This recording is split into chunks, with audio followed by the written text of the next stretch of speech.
Company of Heroes, one of the best World War II and most known World War II strategy games and franchises out there. With Company of Heroes 2 coming out all the way back in 2013, it was about time that we got something new. However, Relic Entertainment, the developers, have been hard at work into the development of Age of Empires 4, so surely we wouldn't get anything anytime soon. They mentioned on Twitter they had an announcement a few days ago, and with it they announced Company of Heroes 3 will be coming in 2022. But not only that, they brought out an alpha testing phase. Yes, you can play it now for free. What is going on?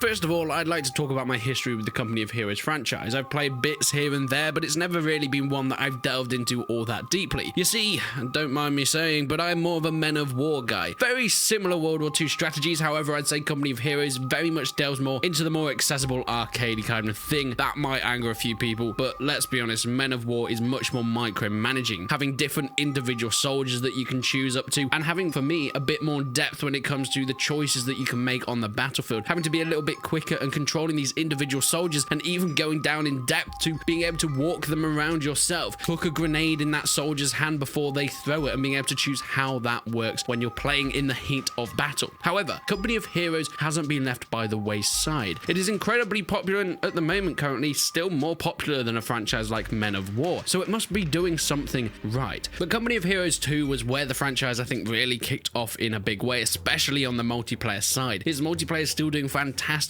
to this day, and you can see why, especially since the strategy market is lacking a little bit. When it comes to World War II games, strategy isn't the first pick. It's much harder to do a total war style game in an era that has guns, weaponry, and of course tanks and vehicles. However, Company of Heroes has been doing that. With Company of Heroes 1 and 2, it sort of did its more smaller scale strategy, but on the announcement and the gameplay of the third game, it looks like they are going bigger than ever, and they are really trying to push. This could be your World War II Total War style game. First of all, the upgrade in graphics is definitely noticeable. Now, it's not massive from Company of Heroes 2, however, the fidelity is looking beautiful. I would say, personally, I think the destruction is much better. It looks great. They have said they're going much bigger when it comes to terrain destruction, and a game like Men of War where you can just get a tank and drive through a building if you want. I love that sort of thing, so I'm really glad that that's something they're focusing on with this section in their IP. One of the cool new additions with Company of Heroes 3 is bringing in breaching. Units on the battlefield when you're in skirmishes or in campaign missions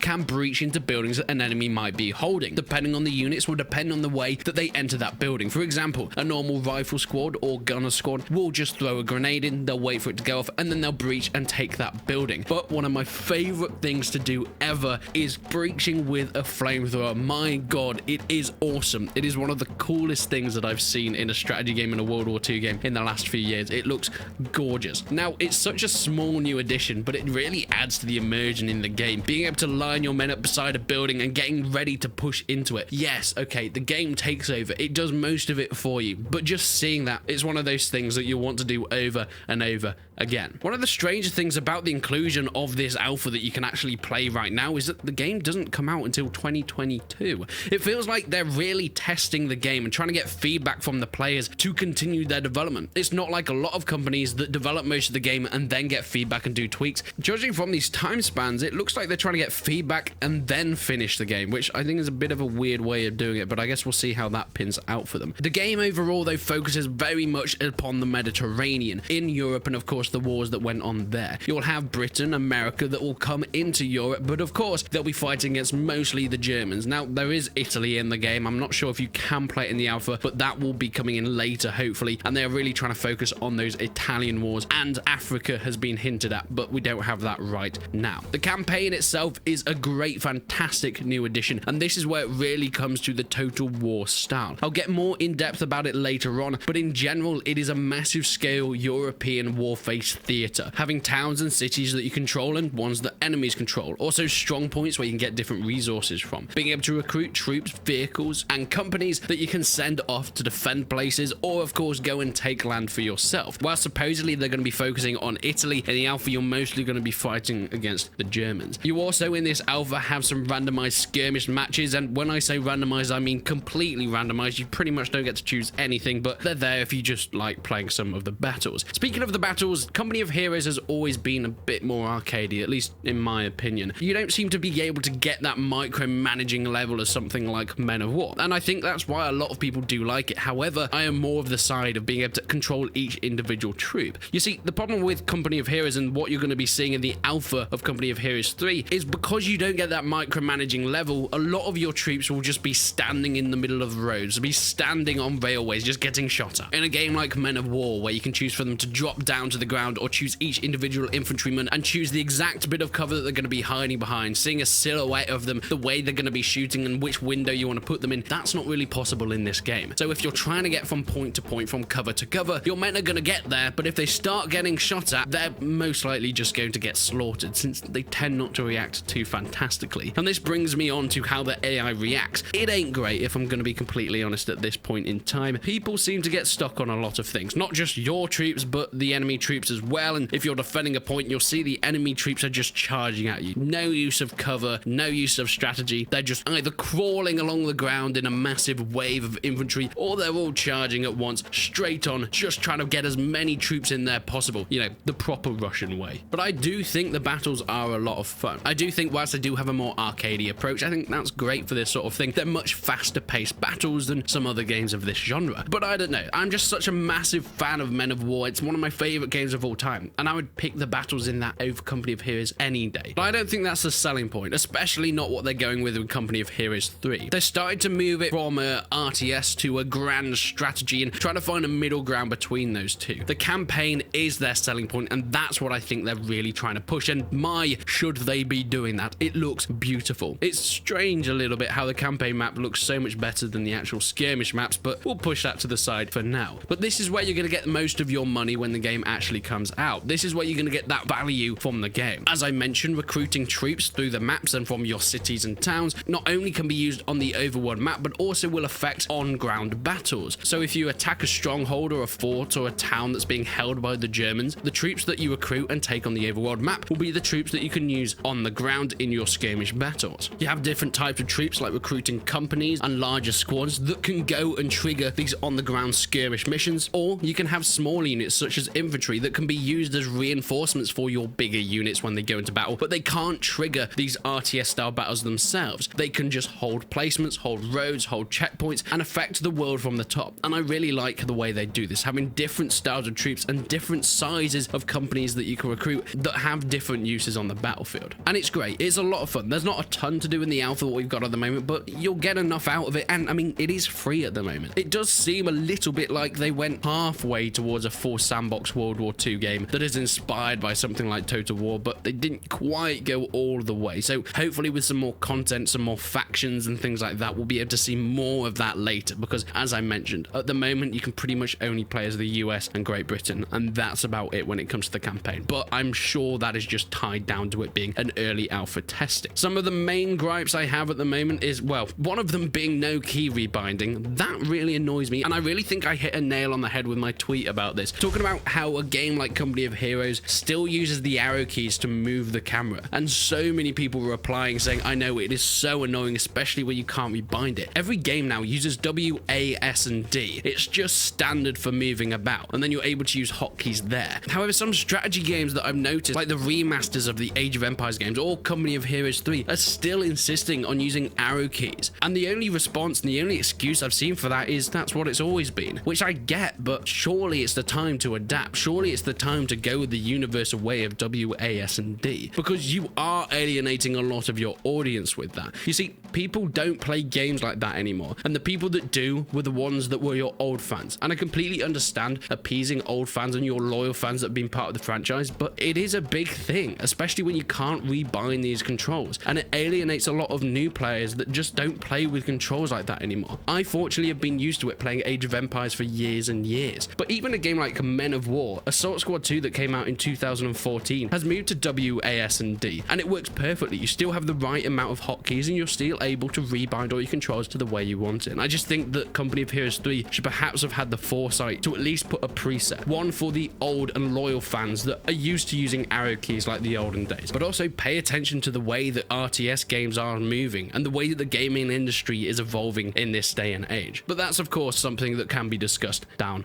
below. But what do you think? Have you played Company of Heroes 3 yet? Do you think that it will live up to the fantastic Company of Heroes 2? Of course, it's really hard to give a full opinion at this point because this does just seem to be a tester, but I hope to keep up with it as it continues with development. But please leave a like on the video if you enjoyed it. Leave a dislike if you didn't. But until then, I will see you in the next one.